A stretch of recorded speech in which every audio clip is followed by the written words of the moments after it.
Topic News avec Franck Ramarson, directeur de publication du groupe Ultima Media, comprenant les journaux Les Nouvelles, Darach et Courrier de Madagascar. Bonjour à tous, bienvenue dans Topic News. Bonjour Franck Ramarson. Bonjour Nicole, bonjour à tous nos auditeurs. On va parler économie en premier lieu. Une des affaires qui marque l'actualité ces derniers temps, Franck Ramarson, c'est la cession de la banque BNI-CA qui aurait fait l'objet de beaucoup de pression. Quel est votre avis à ce sujet ?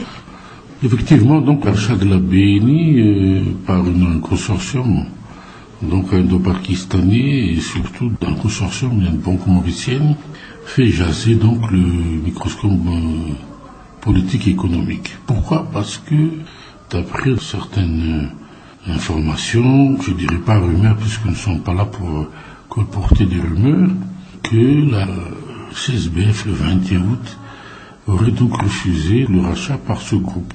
Et il y a eu une sorte de situation qui a été renversée le 5 septembre, où on a forcé cette même institution, le gouverneur en tête, à signer donc le rachat, puisque le Crédit Agricole, qui était censé avoir 51% des parts, a levé toutes les ambiguïtés pour que ce soit acquise par un autre groupe qui est donc ce groupe qui s'appelle Ciel. Mais aujourd'hui, le milieu bancaire est en effervescence puisque d'après donc les lois, il fallait pour acquérir les parts du Crédit Lyonnais, du Crédit Agricole, être une banque de référence, donc premier ordre. Il se trouve que la banque mauricienne, qui est donc acquis, je dirais, le part conditionnel, les parts de Crédit Agricole, c'est une banque donc qui pèse au maximum 3-4% du marché mauricien. Et aujourd'hui, il y a cette effervescence, comme je dis, dans le milieu bancaire, puisque on a peur que c'est une sorte de la spéculation. Et en plus, dans ce consortium, donc, il y a une entité qui était matriculée aux Éluvières, ce qui n'est pas conforme donc aux directives du groupe G20, c'est en 2011, puisque on fait la chasse aux blanchiment d'argent. Et malheureusement, si l'État malgache, à travers la CSPF, a accepté cette transaction, c'est que déjà il y a eu donc une illégalité déjà de fait au niveau international. Le gouverneur de la Banque centrale qui vient de décéder se serait opposé à cette transaction. Un journal parle d'ailleurs d'assassinat indirect. C'est un candidat qui l'a dit, c'est pas tellement le journal. Et le journal ne fait que reprendre ce qu'a dit ce candidat. Mais ce candidat est quand même bien placé puisque c'est un ami du gouverneur. Peut-être que donc d'après les confidences, il a été, je dirais, mis sous pression, comme d'autres personnes du ministère des Finances. Ce qui est assez aberrant, c'est que les responsables représentants de l'État ont été contre cette transaction, mais le ministre des Finances, qui est aussi candidat, donc a écrit une lettre comme quoi il était pour à ce que cette transaction soit concrétisée. Et c'est là donc qu'il y a un problème, puisque ça a donc causé mort d'homme indirectement, et qu'on se pose la question si ça va toujours évoluer positivement en faveur de ce consortium, puisqu'il y a un certain nombre de conditions suspensives qui ont été émises par la CSPF, et je ne pense pas que le consortium puisse les exécuter, puisque vu les difficultés qu'il y a en ce moment, l'affaire donc est mal partie, parce qu'elle est basée sur de mauvaises fondations. Donc à ce niveau-là, on s'attend à ce que l'opération soit un fiasco.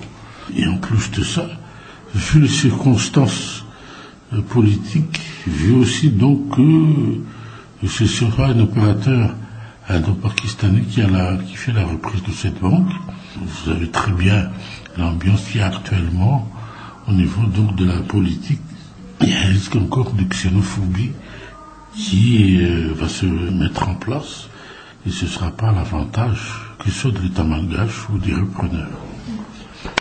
Vous savez donc, comme le sait, le repreneur supposé de la BNI, la Banque Ofwan, donc est déjà sous la surveillance de la Banque de Maurice, et que aujourd'hui, Je ne sais pas comment ça va se terminer, les transactions sur le rachat, mais en tout cas, les dossiers ont été transmis à la Banque centrale malgache. Donc, on verra quel sera l'impact sur, je dirais, les résultats.